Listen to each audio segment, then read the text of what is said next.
Behold, be dust, be dream, be wind, be night, be dark, be wish, be mind. Now slip, now slide, now move unseen. Above, beneath, betwixt, between.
So we're in quite the busy kind of intersection here in the middle of nowhere as another car passes by right now. And there he goes. But small family cemetery, a place called the Eli Stroud Cemetery, and named after this guy right here, Eli Stroud. What brings us out here in the middle of nowhere? Well, valid question. It has to do with this guy right here. You see, Eli Stroud was a man who was buried in a cast iron casket. So who was Eli Stroud? As all these fallen leaves making all this noise, Eli Stroud, he was a frontiersman, lived in the 19th century, the 1800s, and in these parts of Alabama, he was a known frontiersman who fought against the Indian during the Indian Wars and the Indian removal time period, and became kind of a local legend around these parts. I believe he made it to the rank of colonel and fought with the militias and helped the efforts of driving the Indians out of this the Alabama territory. So it was in the 1980s that a couple of locals came over to this very cemetery, to that very spot right there, and did a little bit of what you would call grave robbing. They dug up old Eli Stroud right here, and I don't know if it was a known thing or not, but he was buried in a cast iron coffin, and these guys dug him up, pulled out his cast iron coffin, and took his body off somewhere. It wasn't much longer after that that the local sheriffs, they found the casket. I can only imagine how heavy that would be. And well, they found it in the woods, and inside was Eli Stroud still. And according to reports, he was still in his suit, and I don't know, I would assume that he was well decomposed at that point, but the suit lasted, and they matched him up with descendants of him through DNA testing. And so they reinterred his body. But ever since then, the local legend here, if you sit around this cemetery long enough, you might catch old Eli Stroud. And you might even catch what others call his own hound dog too as well. So this cemetery, it sits at this intersection here, and usually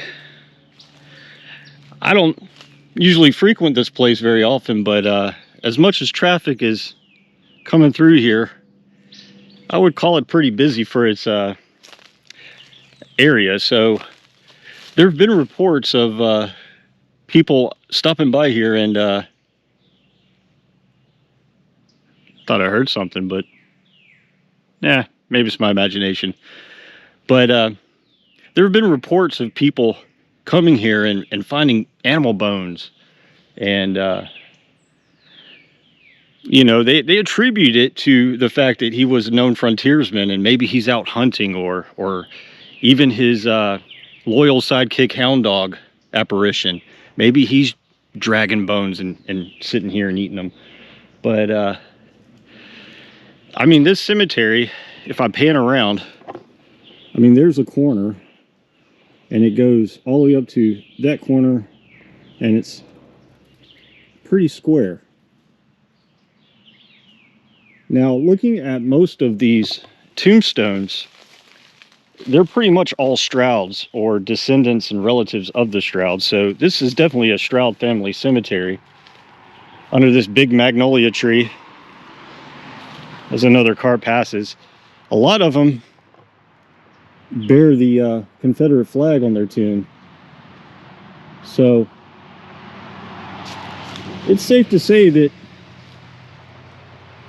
aside from the ones up front, most of these are turn of the 20th century or earlier.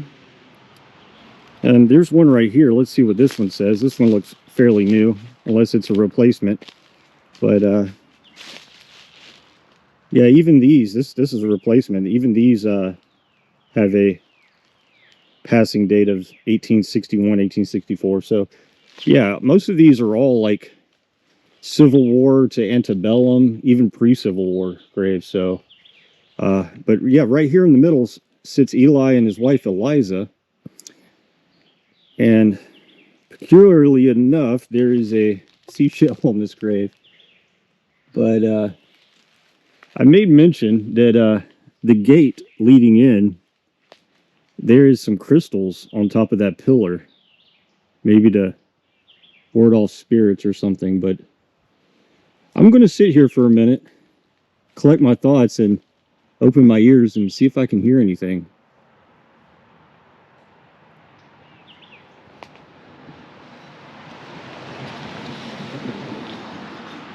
Anything besides cars going by.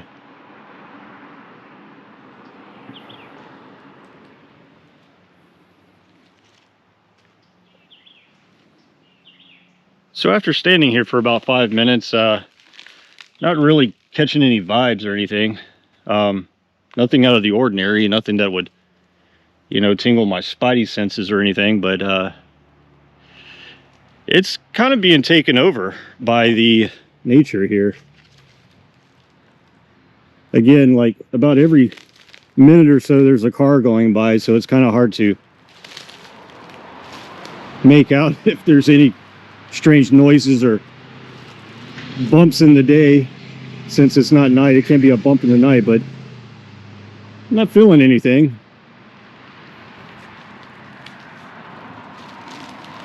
Last 5 minutes I've been kind of standing around within, you know, jumping distance from Eli's grave, but nothing out of the ordinary. But yeah, a little recap.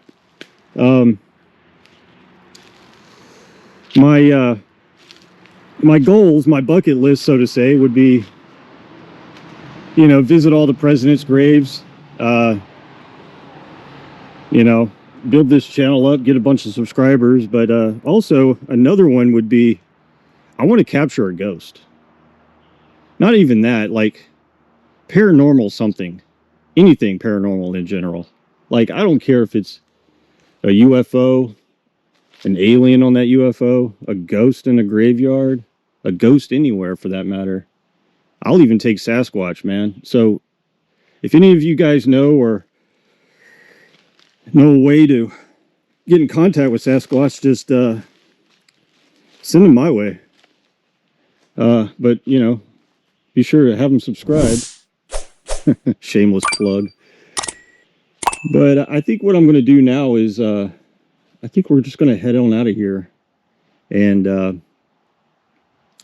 up the street, there's another location that is reputed to be haunted.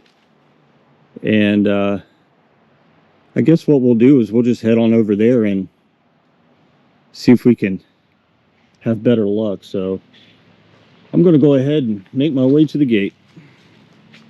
But once again, there's Eli Stroud. So if you're ever in Alabama, in the Opelika area, this is just right outside of town. All right, so onward we go. Let's head on to our next location.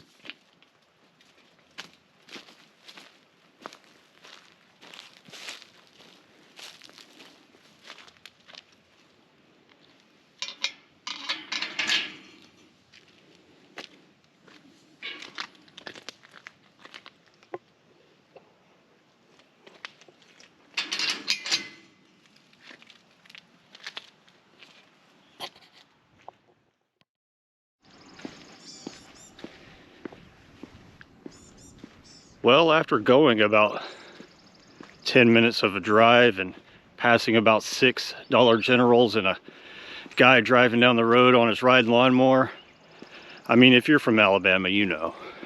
We finally made it to our second location of this video. So we're gonna make our way down this driveway, and across the street there's a house that belonged to a gentleman that was prominent in this area that has a real interesting story. So we're gonna make our way across the road and I'll tell you a little more about it.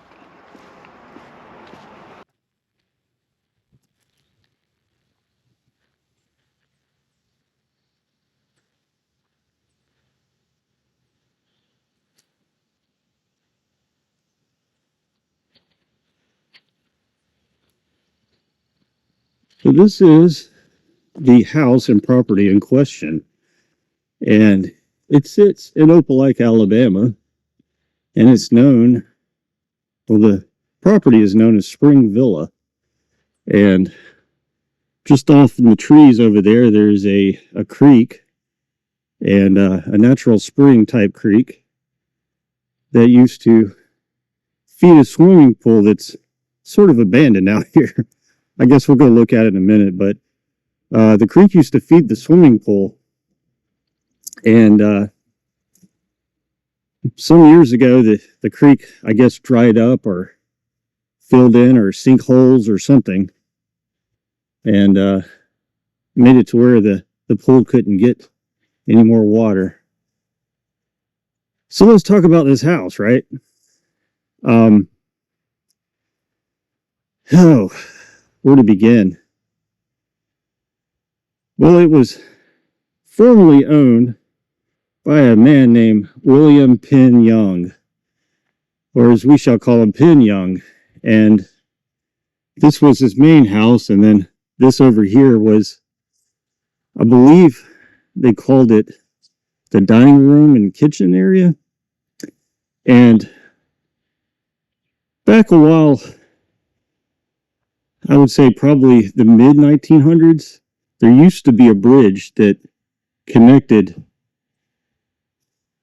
the two upper doors here, and that bridge has since fell in. But as for this building right here, there's no way to get up there but for a ladder. So you need a ladder to get up there. But used to connect that door, and there was a bridge that went across to that door. But yeah, I feel like they're renovating. Let me see what we got going on in these windows here. Not much to look at here. But it is said that if you come here, that this place is haunted. So how so is it haunted? Well, Mr. Young, Penn Young, not a lot going on in here. I apologize. I guess this is the main building now. Actually, after looking into the windows, I can barely say it is. Huh. Interesting.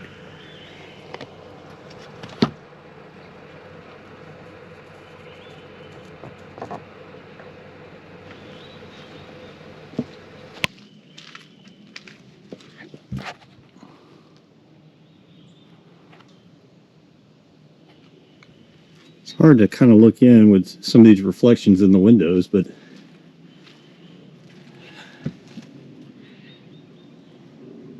there are a lot of carpenter bees. And it was around this corner over here that I saw a whole swarm of them up top. Some old furniture.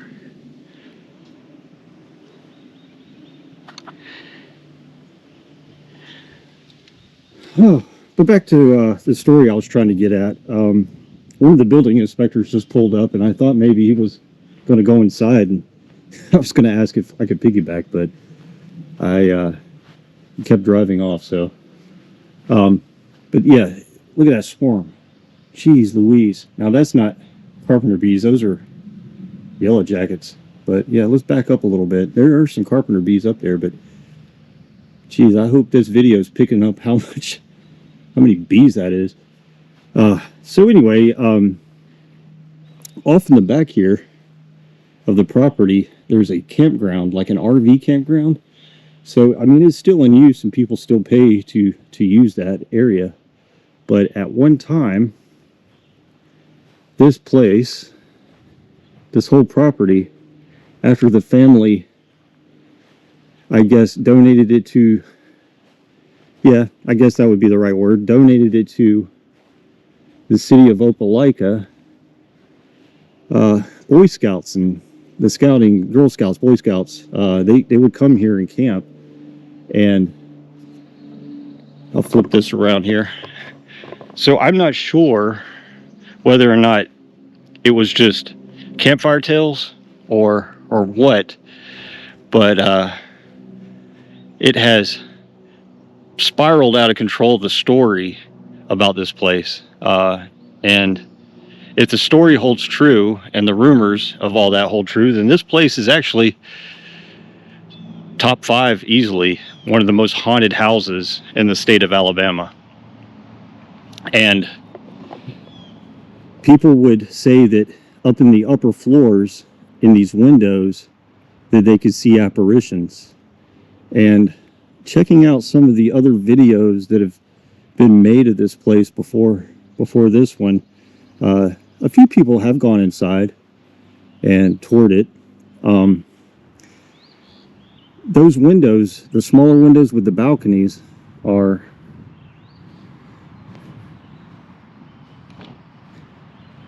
they're kid size. And I'm just trying to verify that for myself, but yes, they're kid size windows. And the kids used to play upstairs while the adults had 2 separate parlors, one for the men and one for the women on each side of the house. And when they would throw a lot of parties, which they did, that's usually how it ended up. The men would go into the parlor room, the men's parlor room, and smoke and drink whiskey, and the women would be in the dining room area and have their little social hour, and the kids would be up top. But in our ever-going quest to capture an apparition, I am definitely drawn to these top windows, trying to see if there's anything that would peek its head out.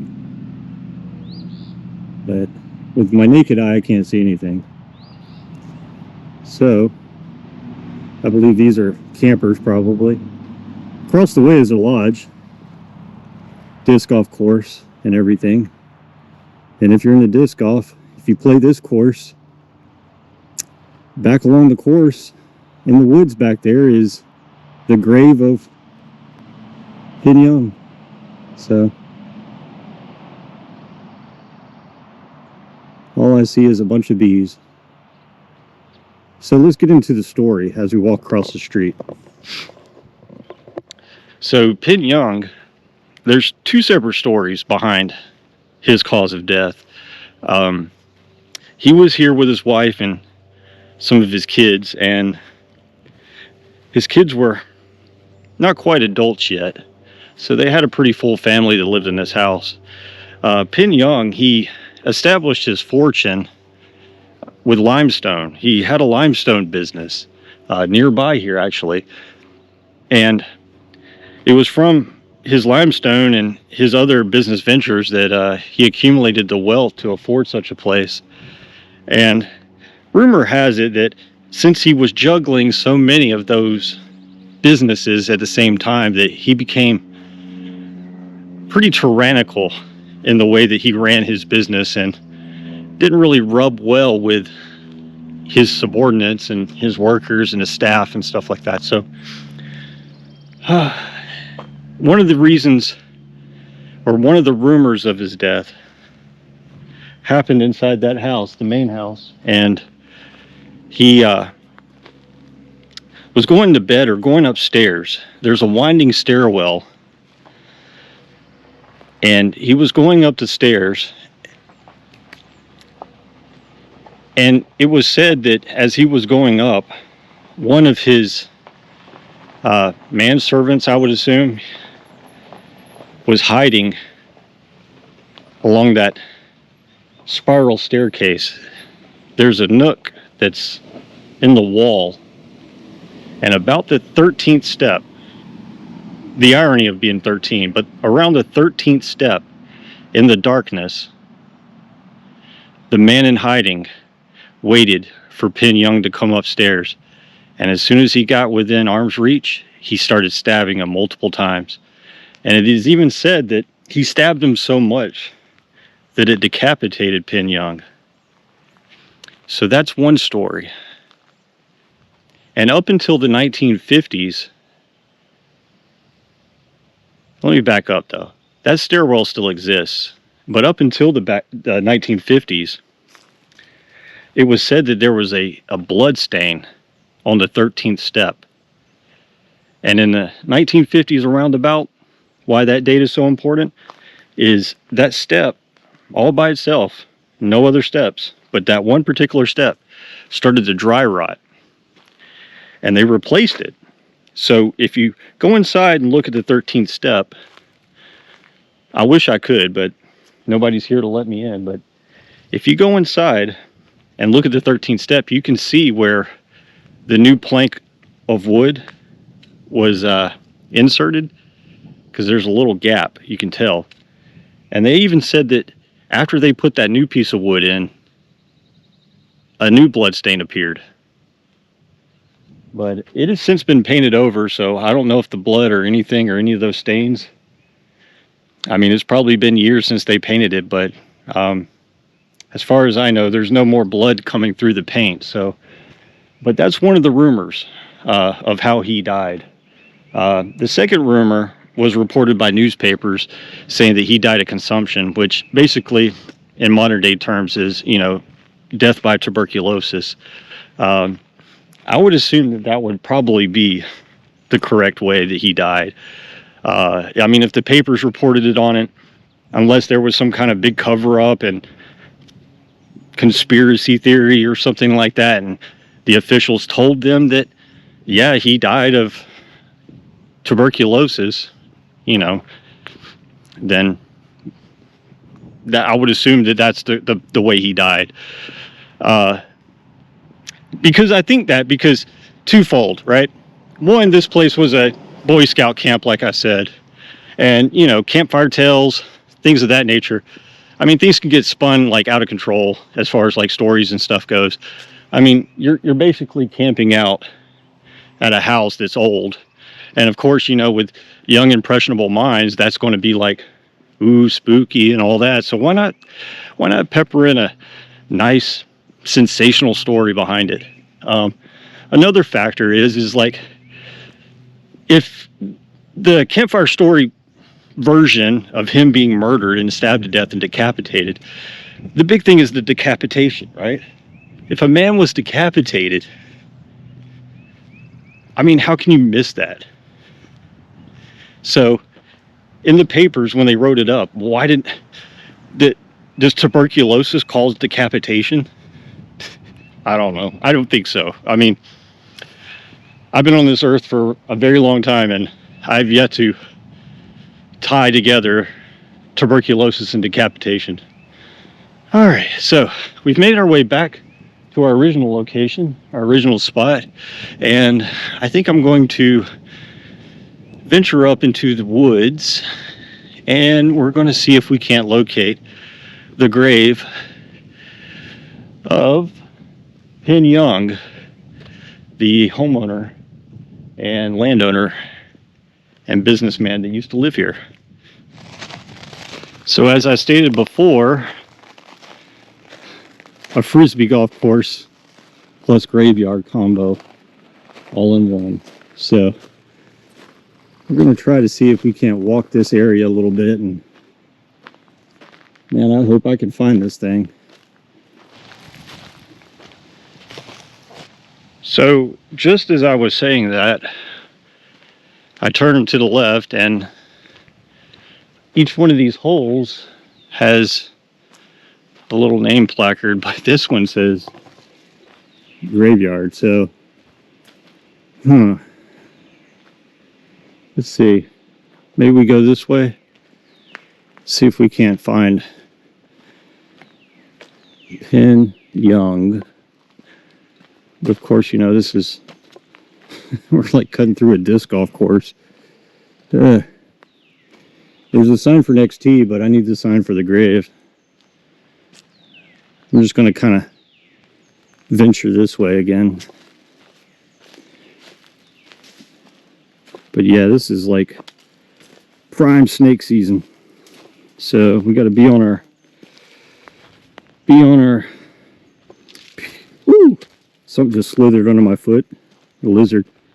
But yeah, we need to be on our A game here about snakes.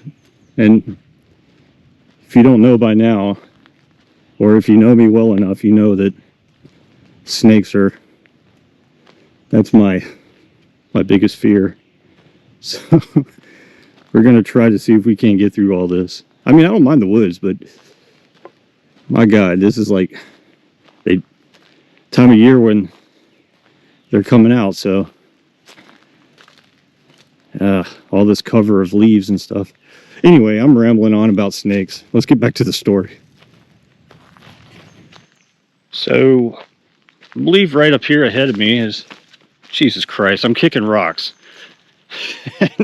they go across the leaves like something slithering. Oh God, I'm about to have a heart attack. But I believe right here is the grave. Let me turn the camera. I know from other videos it was on a hillside and it had this concrete. But yeah, this is it for sure. So if you so there's a disc golf hole and a sign for the next tee. There's another hole down there. And right in the middle of all this chaos is this piece of fine concrete right here that's definitely the grave of Penn Younger. So here we are. Let's get up here a little bit. So I can understand why they put this concrete fortification in. I mean, with the hill and everything, all the water runoff will come down here, and surely we don't need this guy to wash away, but my goodness. Now they did they etch a chalk line for out of bounds? They sure did. So they got flags on each corner. So when you play frisbee golf, if you land inside this white box that's not so much visible on this side, but yeah, this is out of bounds, guys. You can't play from here. But here, let's step up. And it says Young, W Penn C, or is that a G? I believe that's a G. So W Penn G, born 1823, died 1878. And then right next to him is his son Joseph, 1860 to 1880. So within a year they died, well, a year apart from each other. So, and that would kind of lead me to believe more of the story about dying of tuberculosis, because I have a slight medical background, and I know that tuberculosis can lie dormant. Hence why you get a skin test, because you can have it. You can have tuberculosis for a long time, and it can just stay dormant inside your system. But if they died within a year apart, who's to say that Dad got tuberculosis and then later on his son developed it? You never know. I mean, it's highly contagious. But if I were a betting man, I would say that he wasn't decapitated or anything. And but let's head on out of here. I'll turn the camera back around. So yeah, I'm going to mosey on back to my car. So we'll just kind of recap everything. Here we are at a place called Spring Villa outside Opelika, home of that fella over there, Penn Young, and his family. And rumor has it, be it, campfire tale from the scouts that used to camp here back in, the early half of the 19th century, 20th century, 1900s. Either he died of being murdered on his stairwell and now haunts this place and made this place in the top 5 most haunted places in the state of Alabama, or he died a more natural death of tuberculosis, aka consumption. So I did a little more research on the family, and after Penn Young's death, his kids grew up and became professionals of their own. Of course, coming from a well-to-do family, they kind of had, a leg up on things as far as getting themselves established. And I read that one of his sons became a judge, and he ended up moving out to Texas. And burial records show that, because that was one of my main questions, where's the wife? If they had all these kids, where's the wife? Why isn't she buried here? Well, she's buried in Texas. So kind of doing my own detective work, I found out that one of the sons became a judge, moved out to Texas, and my assumption is after the death of Penn Young, the wife moved out to Texas as well, where she lived out the rest of her days and died, and now she's buried out there. So the rest of them are out in Texas. So as I skirt this wood line and not get bit by anything I don't want to get bit by or stung or anything, then I'm going to head back to my car, cozy up to a nice glass of whiskey, and edit this video for you lovely ladies and gentlemen out there that want to watch stuff like this. So let it be known that this channel does stand for the proving of the paranormal, as I stated earlier, either by UFO, alien, ghost, or even Sasquatch. So all you Sasquatch lovers out there, if you want more Sasquatch content, then reach out to them and have them like and comment where his location is, and have them subscribe. We're going to make him famous.